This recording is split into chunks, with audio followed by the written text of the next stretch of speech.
സത്യം പറയാലോ, ഇതുപോലൊരു റെസിപ്പി നിങ്ങൾ ഉണ്ടാക്കി കാണാൻ സാധ്യതയില്ല. മാത്രമല്ല, നിങ്ങൾ കണ്ടു കാണാൻ പോലും സാധ്യതയില്ല. അത്ര അടിപൊളി റെസിപ്പിയാണ്. നമ്മുടെ കഞ്ഞിവെള്ളവും ബീറ്റ്റൂട്ടും വെച്ച് ഒരു അടിപൊളി മധുരമുള്ള ഒരു 4 മണി പലഹാരം. 4 മണിക്കെന്നല്ല, എപ്പോൾ വേണമെങ്കിലും കഴിക്കാം. ഇത് ഉണ്ടാക്കിയിട്ട് എല്ലാവരും ഒന്ന് കഴിച്ചു നോക്കണം. ഇപ്പൊ നിങ്ങൾ ആലോചിക്കുന്നത് കഞ്ഞിവെള്ളവും ബീറ്റ്റൂട്ടും വെച്ച് എങ്ങനെയാണ് ഇത് ഉണ്ടാക്കുന്നതെന്നല്ലേ? എന്നാലേ ഒട്ടും മടിക്കണ്ട, കണ്ടു നോക്കിക്കോ, അടിപൊളിയാ. ഇതിനു വേണ്ടിയിട്ട് നമ്മൾ എടുത്തിരിക്കുന്നത് കഞ്ഞിവെള്ളമാണ്. കണ്ടോ, കഞ്ഞിവെള്ളം എന്ന് വെച്ചാൽ കഞ്ഞിവെള്ളത്തിന്റെ തെളിയെല്ലാം ഊറ്റിക്കളഞ്ഞ് കഞ്ഞിവെള്ളത്തിന്റെ ആ മട്ടാണ് നമുക്ക് വേണ്ടത്, ആ നല്ല കട്ടിയുള്ള ഭാഗം. ഏത് അരിയുടെ ആയാലും കുഴപ്പമില്ല, ഏത് അരി ഉപയോഗിക്കാം, പക്ഷേ നല്ല ഫ്രഷ് ആയിട്ടുള്ള കഞ്ഞിവെള്ളം ആയിരിക്കണം. ഇനി നമ്മൾ അടുപ്പിലേക്ക് ഒരു പാൻ വെച്ച് അത് ചൂടായി കഴിയുമ്പോൾ നമ്മൾ ഈ കഞ്ഞിവെള്ളം ഒന്ന് അരിച്ചെടുത്ത് അതിലേക്ക് ഒഴിക്കുക. അതിനുശേഷം ഒരു ബീറ്റ്റൂട്ട് എടുത്ത് അതിന്റെ തൊലിയെല്ലാം കളഞ്ഞതിന് ശേഷം നല്ല റൗണ്ട് പീസായി കട്ട് ചെയ്തെടുത്ത് ഈ കഞ്ഞിവെള്ളത്തിലേക്ക് നമുക്ക് ചേർത്ത് കൊടുക്കാം. അതിനുശേഷം നന്നായിട്ടൊന്ന് ഇളക്കി കൊടുക്കാം. ഇപ്പൊ കണ്ടോ, കഞ്ഞിവെള്ളത്തിന്റെ കളറെല്ലാം പതിയെ പതിയെ മാറി വന്നു തുടങ്ങി, ഒരു ചുവന്ന കളറായി തുടങ്ങി. തിളച്ചു വന്നു കഴിയുമ്പോൾ നന്നായിട്ട് ആ കളറെല്ലാം ഇറങ്ങി വരും. ഇപ്പോൾ നന്നായിട്ട് അതിന്റെ കളറെല്ലാം ഇളകി വന്നിട്ടുണ്ട്. നന്നായിട്ട് തിളയ്ക്കണം.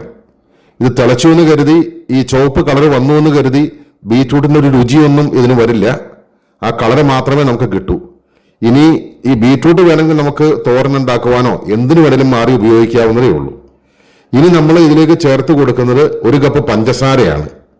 ഇപ്പൊ ഇതിൽ 1 കപ്പ് ചേർത്തിട്ടുണ്ട്. നന്നായി ഒന്ന് ഇളക്കി കൊടുത്ത് നോക്കാം. ഇനി മധുരം കൂടുതൽ വേണമെന്നുള്ളവര് കുറച്ചുകൂടി പഞ്ചസാര അതിലേക്ക് ചേർത്ത് കൊടുക്കാം. നമുക്കും കുറച്ച് പഞ്ചസാര കൂടി അതിലേക്ക് ചേർത്ത് കൊടുക്കാം. മധുരം കുറവ് മതിയെന്നുള്ളവര് പഞ്ചസാരയുടെ അളവും നമുക്ക് അതുപോലെ തന്നെ കുറയ്ക്കുവാനായിട്ട് സാധിക്കും. ഇനി നമുക്ക് അതിലേക്ക് ഒരു നാരങ്ങ പിഴിഞ്ഞ് ചേർത്ത് കൊടുക്കാം. ഒരു ചെറുനാരങ്ങയുടെ 1 മുറി മതി. അതിന്റെ കൂടെ തന്നെ നമുക്ക് കുറച്ച് ഏലക്ക പൊടിച്ചത് ചേർത്ത് കൊടുക്കാം.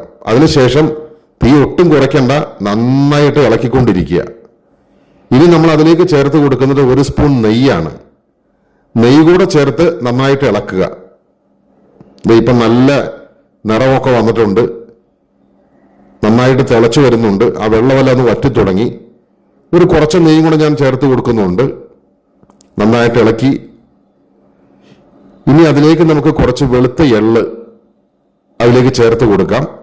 ഇനി അതിന്റെ കൂടെ നമുക്ക് എന്ത് വേണമെങ്കിലും ചേർക്കാം. നമ്മുടെ ബദാം നുറുക്കിയത്, അണ്ടിപ്പരിപ്പ് നുറുക്കിയത്, അങ്ങനെ നമുക്ക് ഇഷ്ടമുള്ളതെല്ലാം അതിന്റെ മുകളിലേക്ക് നമുക്കൊന്ന് വിതറി കൊടുക്കാം. നമ്മൾ സാധാരണ ഈ അലുവയിലൊക്കെ കാണുന്നത് പോലെ എന്ത് സാധനവും, പരിപ്പ്, അങ്ങനെയെല്ലാം നമുക്ക് വിതറി കൊടുക്കാം. അതിനുശേഷം ഇത് വിതറി കൊടുത്തതിന് ശേഷം നമുക്ക് നന്നായിട്ടൊന്ന് ഇളക്കി ഒന്ന് യോജിപ്പിച്ചെടുക്കാം. ഇപ്പോ അതെല്ലാം നന്നായിട്ട് യോജിച്ചിട്ടുണ്ട്, നന്നായിട്ട് തിളച്ചു വരുന്നുണ്ട്. ആ പാനിൽ നിന്ന് അതെല്ലാം വിട്ടു വരുന്നുണ്ട്. കണ്ടോ, പാനിൽ ഒട്ടിപ്പിടിക്കുന്നില്ല. ഇനി നമ്മളൊരു ബൗളെടുത്ത്, ഒരു പാത്രം എടുത്ത് അതിൽ ആദ്യം നമ്മൾ തൂക്കിക്കൊടുത്ത എള്ളും ആ ബദാമിന്റെ പൊടിയും എല്ലാം ഇതിലേക്ക് ആദ്യം ചേർത്ത് കൊടുത്ത് ഇത് ആ പാത്രത്തിലേക്ക് ഒഴിച്ചു കൊടുക്കുക. കണ്ടോ, ഒട്ടും ആ പാനിൽ പിടിക്കുന്നില്ല, മുഴുവനായിട്ടും കൂടി പോരുന്നുണ്ട്.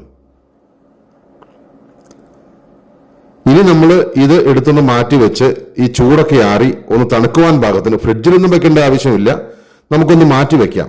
ഈ ചൂടൊന്ന് ആറി കിട്ടിയാൽ മാത്രം മതി.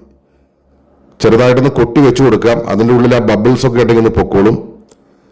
ഇപ്പോ അതിന്റെ ചൂടൊക്കെ പതിയെ ആറിയിട്ടുണ്ട്. ഇനി നമുക്കിതൊന്ന് പുറത്തേക്ക് എടുത്ത് നോക്കാം.